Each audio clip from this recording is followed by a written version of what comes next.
I was sitting there with my phone in my hand when the message came through. Just one line, cold and final. "Don't call me anymore. I have my own life." Before I could even type a reply, I was blocked. No explanation, no argument, just silence, like I'd been erased. I stared at that screen longer than I should have, reading it again and again, hoping I'd misunderstood something. But I hadn't.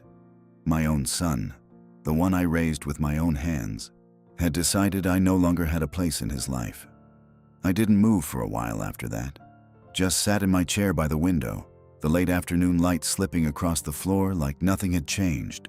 But something had. You don't raise a boy from nothing. Feed him, clothe him, stand between him and the world, just to end up as a number he blocks without a second thought. His name's Daniel. Born in a small house outside Columbus, Ohio, back when I still believed hard work and love were enough to hold a family together. His mother passed when he was 12. After that, it was just me and him. Long nights, double shifts, learning how to braid a life together with hands that were never quite steady. I remember the first time he called me Dad with pride, like it meant something solid. I held on to that longer than I should have. Things didn't change all at once.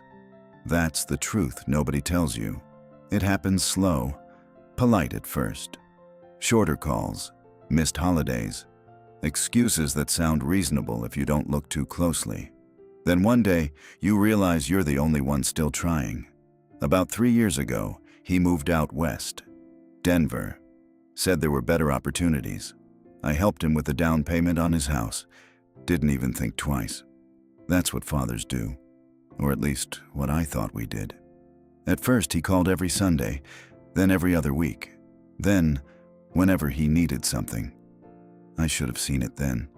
The pattern. The way every conversation circled back to money, advice, or silence. But I told myself he was busy, that life gets complicated, that sons don't always know how to say thank you.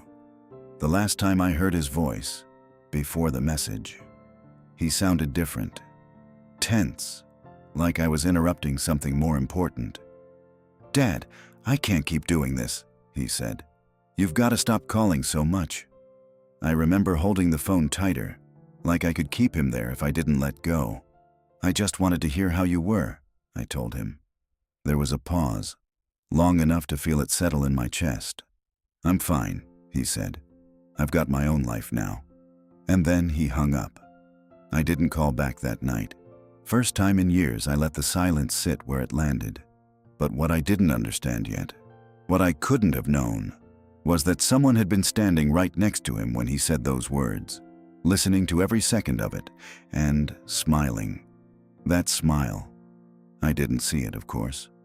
I only felt something was off, like a draft in a closed room. The kind you notice but can't quite explain. Looking back now, that was the moment things stopped being just distance and turned into something else entirely. Daniel hadn't always been like that. He was a quiet kid, kept to himself mostly, not the kind to get into trouble. After his mother died, he grew up fast, too fast. I used to find him sitting at the kitchen table late at night, homework spread out, pretending he wasn't waiting for me to come home. "Go to bed, son," I'd say. "I'm not tired," he'd answer. But he always looked relieved when I walked in. We didn't have much, but we had something steady. Routine, trust. I thought that was enough. The first time I heard about her, her name was Melissa. It didn't seem like a big deal. He mentioned her casually over the phone, like she was just another part of his new life out in Denver. "She's smart, Dad," he said. "Knows how things work." I remember smiling at that, told him it was good to have someone like that around. Someone who could help him build something. What I didn't hear, what I missed, was the way his voice changed when he said her name. Not warm, not proud, careful. A few months later, I flew out to visit. First time seeing his place. Big house, bigger than anything we ever had. Clean, but not in a lived-in way. Everything looked arranged, controlled. Melissa opened the door. She looked me up and down before she even said hello. Not rude, not exactly, just measuring. "You must be Daniel's dad," she said. I nodded, held out my hand. "Name's Richard." She shook it, but there was no warmth in it. "We've heard a lot about you." "We." That word stayed with me longer than it should have. Daniel came down the stairs a moment later, but he didn't hug me right away. Just stood there for a second, like he wasn't sure what to do. "Hey, Dad," he said finally. That was the first time something inside me tightened. Dinner that night was quiet, too quiet. Melissa did most of the talking, about investments, about plans, about how expensive everything was getting. Daniel mostly listened, nodded. At one point, she looked straight at me and said, "It's good Daniel had support early on. Not everyone gets that kind of head start." It didn't sound like a compliment. I set my fork down slowly. "He worked for everything he has," I said.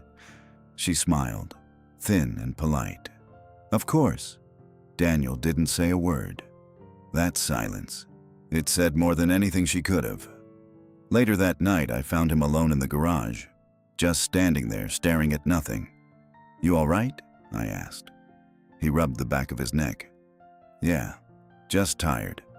I nodded, but I didn't believe him. "Son," I said carefully, "you don't have to carry everything by yourself." He looked at me then, really looked, and for a second, I saw the boy he used to be, but it disappeared just as fast. "I'm not," he said. "I've got my own life now, remember?" Same words, same tone. Only this time, I saw where they were coming from, and that's when I realized this wasn't just distance anymore. I was being pushed out, deliberately, one quiet step at a time. I didn't say anything the next morning when I left.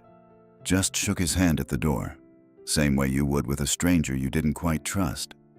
Melissa stood behind him, arms crossed, watching the whole thing like it was some kind of transaction being completed. "Safe flight," Daniel said. I nodded. "Take care of yourself, son."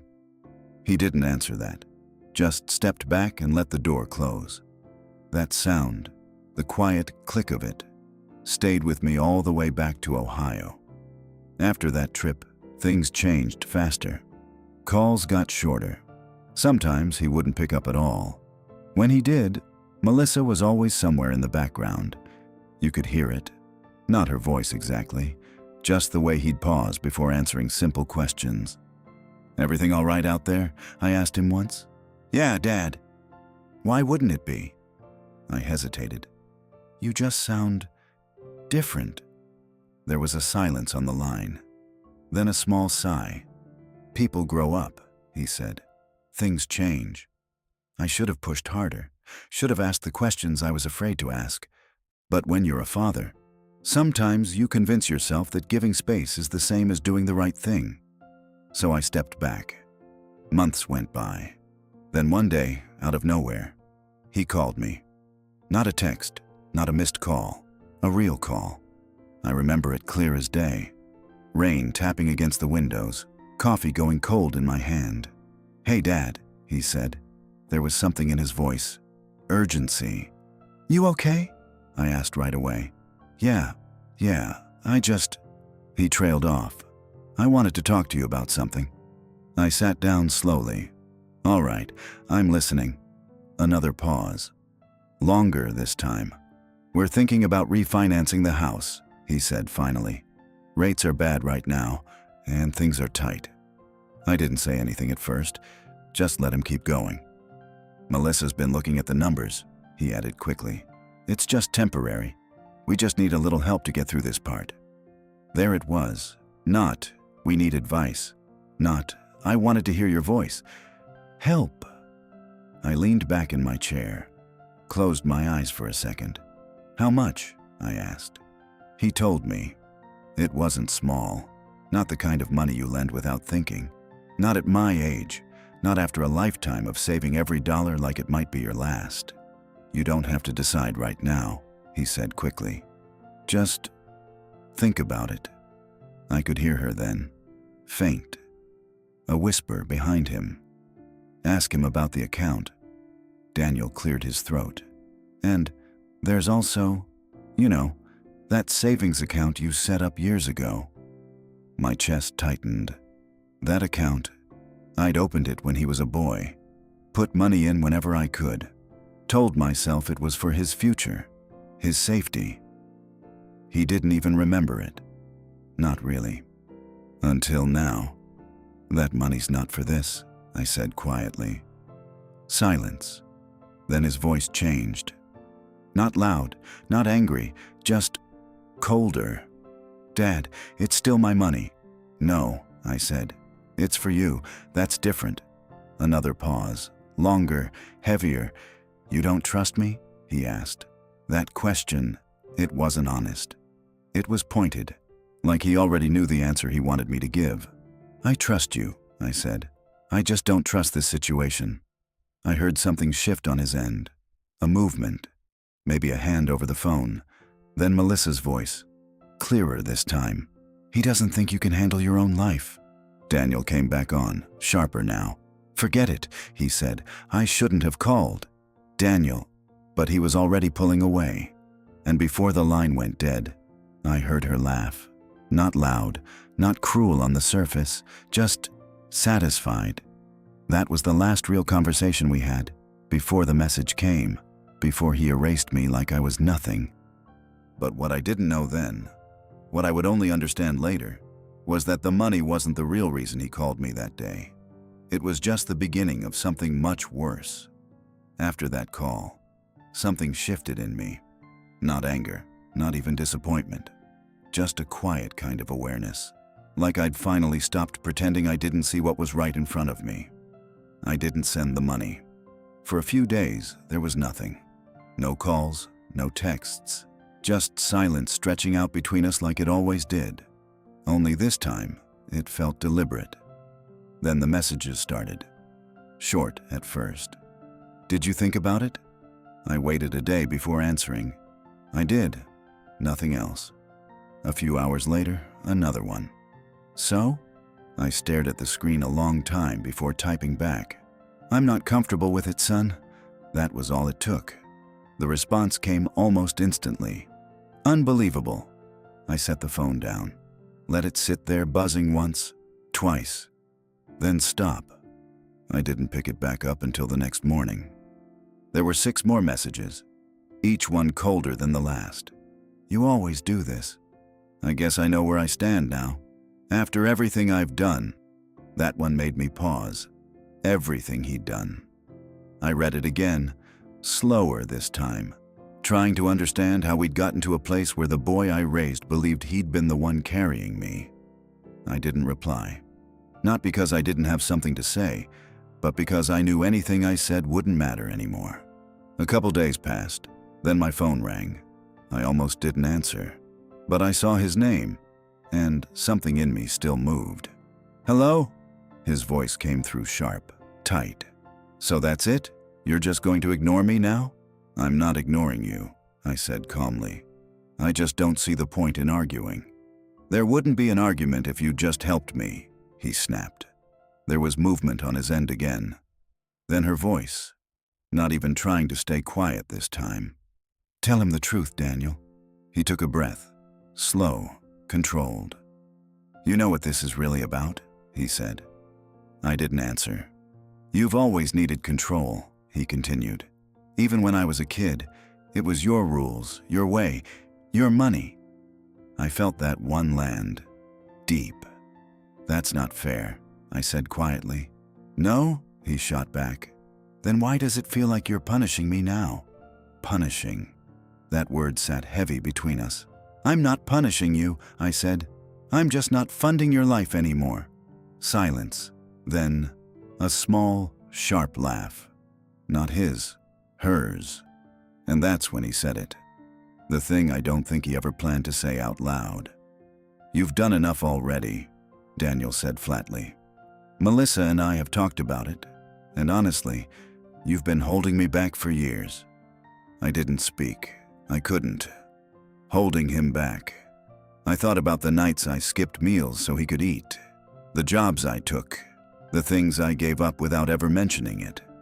Holding him back. You're too Attached, he went on. Always checking in, always asking questions. It's suffocating.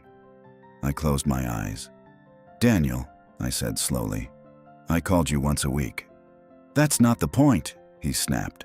The point is, I don't need it anymore. There it was. Not, I don't want it. I don't need it.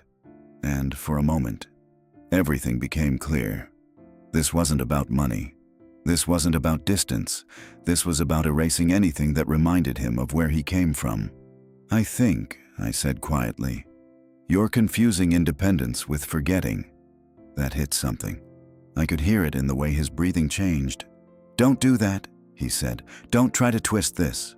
I'm not twisting anything, I replied. I'm just telling you what I see. Another pause. Longer this time. He didn't like not having control of the conversation. I could feel it. Then his voice dropped, colder than I'd ever heard it. Maybe it's better if we just take a break from all this. A break. I nodded to myself, even though he couldn't see it. If that's what you want, I said. It is. And then, just before he hung up, Melissa again. Soft, close to the phone. Finally, the line went dead. I sat there for a long time after that, phone still in my hand, the house quiet around me. I didn't call back, didn't text, didn't argue, because for the first time, I understood something I hadn't wanted to admit before. This wasn't just his decision. It was being guided, shaped, pushed, and whatever hold she had on him, it was stronger than anything I had left. But even then, even after everything he said, I still didn't know the truth, not the real one. And when I finally found out, it didn't just explain the message. It made everything he'd done look small compared to what he was hiding. It didn't come to me all at once. Truth like that never does. It starts small, a detail that doesn't sit right, a loose thread you don't pull on because you're afraid of what might unravel. A week after he blocked me, I got a call, not from Daniel, from a number I didn't recognize. I almost let it go to voicemail, but something made me answer. Hello? There was a pause, then a woman's voice. Mr. Carter? Yes. This is Linda from Westfield Lending. I'm calling regarding your son's mortgage account. My chest tightened. I'm not involved in that, I said carefully. Another pause. Longer this time. I understand, she said, but your number is still listed as a secondary financial contact. I closed my eyes for a moment. I hadn't touched anything on his accounts in years. What is this about? I asked. Her tone shifted, more cautious now. There have been several missed payments, she said, and some irregularities we need clarification on. Irregularities. That word stuck. I think you should speak to Daniel directly, I told her. We've tried, she replied. We haven't been able to reach him. That didn't make sense. Daniel always picked up, especially when money was involved. When was the last payment made? I asked. There was a soft sound of typing. 3 months ago. 3 months. I felt something cold settle in my stomach. That can't be right, I said. He told me things were just tight. I'm sorry, sir, she said gently, but the account shows a consistent pattern of overdrafts and transfers that don't align with income. I didn't speak, didn't need to, because in that moment, something finally clicked. This isn't just about the mortgage, is it? I asked. Silence. Then, quietly, no, sir. After the call ended, I sat there staring at the wall. Everything he'd said, every excuse, every request. It hadn't been about help. It had been about covering something up. I reached for my old files, the ones I kept locked away. Years of paperwork, statements, records, things I hadn't looked at in a long time. It took me hours, but when I found it, when I saw it clearly, I felt the air leave my lungs. The account, the one I told him was for his future. It wasn't just sitting there, it had been accessed. Not all at once, not in a way that would raise alarms immediately. Small withdrawals, Careful ones, going back almost a year. My hand started to shake. He told me he didn't even remember it, that it wasn't for this. But he knew. He'd known all along, and he'd been taking from it, quietly, piece by piece, without ever saying a word. I sat back in my chair, staring at the numbers, trying to make sense of it. Daniel wasn't careless, he wasn't stupid. So why hide it? Why lie? And then, I saw where the money had gone. Not bills, not the house, not anything that looked like responsibility. Transfers to another account, a name I didn't recognize. But I didn't need to, because I already knew. Melissa. That was the moment everything shifted. Not just anger, not even betrayal, understanding. He hadn't just pushed me away. He hadn't just chosen her over me. He had been lying to me, using me, while telling himself he was building a better life. And when I didn't give him more, he cut me off before I could see the truth. I picked up my phone, stared at his name, still sitting there in the blocked list. For a moment, just a moment, I thought about calling from another number, demanding answers, forcing him to face it. But I didn't, because I already knew something he didn't, something he hadn't figured out yet. Those withdrawals, they weren't enough to fix what he'd gotten himself into, not even close. And whatever mess he was in, it was about to catch up with him, in a way neither of them saw coming. The call came 2 days later. I was in the kitchen, same spot where I used to pack his school lunches. When the phone rang again, different number, same city. I answered without thinking. Mr. Carter? Yes? This is Officer Reynolds, Denver Police Department. Everything inside me went still. We need to ask you a few questions regarding your son. I didn't sit down this time. What happened? I asked. There was a pause. The kind that tells you the answer isn't simple. There's been a report filed, he said. Financial fraud. Significant amount of money. Your son's name came up, along with another individual. I didn't ask who. I already knew. What kind of fraud? I said quietly. Misuse of funds, unauthorized transfers, possible identity misrepresentation. Each word landed heavier than the last. I leaned against the counter, gripping the edge just to stay steady. Is he in custody? No, sir, not at this time, but we've been trying to reach him. Of course they had. He hasn't been answering calls, the officer added. I almost smiled at that, but there was nothing funny about it. He blocked me, I said. Another pause. Understood, Reynolds replied. If he contacts you, we'd appreciate you encouraging him to cooperate. Encouraging him. I let that sit for a moment. I'll let you know if I hear from him, I said. We both knew that wasn't likely. After the call, I stood there for a long time. Not shocked, not even angry, just clear. Every piece finally in place. The money, the lies, the distance, the pressure. It wasn't just her, and it wasn't just him. It was something they'd built together, something fragile and dishonest, held up by money that was never really theirs. And now it was collapsing. That evening, my phone lit up. A new number. I stared at it, already knowing. I let it ring once, twice. Then I answered. Dad. His voice. Not sharp this time. Not cold. Tired. You need to talk to me, he said quickly. There's been a mistake. I didn't interrupt. I just listened. They're saying things about the accounts, about the money. It's not what it looks like. He rushed on. Melissa said, there it was. Melissa said. I closed my eyes for a second. Daniel, I said quietly. He stopped talking. You told me not to call you anymore. Silence. Heavy. I know.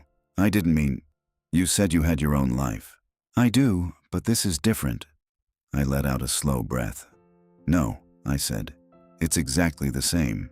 He didn't speak. For the first time in his life, he didn't have something ready to say. I tried to be part of your life, I went on. Even when you pushed me out, even when you only called when you needed something. Dad, please. But you made your choice, I said. My voice wasn't loud. It didn't need to be. I didn't understand everything back then, he said, desperation creeping in. I was under pressure. Things got out of hand. I looked out the window, at the quiet street, the same one he used to ride his bike on. Did you take that money? I asked. He hesitated, just for a second. But that second told me everything. It wasn't like that. I nodded to myself. All right. Dad, listen to me. I am listening, I said. I've been listening your whole life. Another silence. Then, softer now, I need your help. There it was again. Not, I'm sorry, not I was wrong. Help. I felt something in me settle, like a door closing gently. Finally. I have nothing left to give you, I said. His breathing changed on the other end. What does that mean? It means, I said slowly, you'll have to handle your own life now. The line went quiet. No anger, no shouting, just nothing. Then a faint sound, like he was about to say something else. And the call ended. If this story meant something to you, subscribe. There's more to come.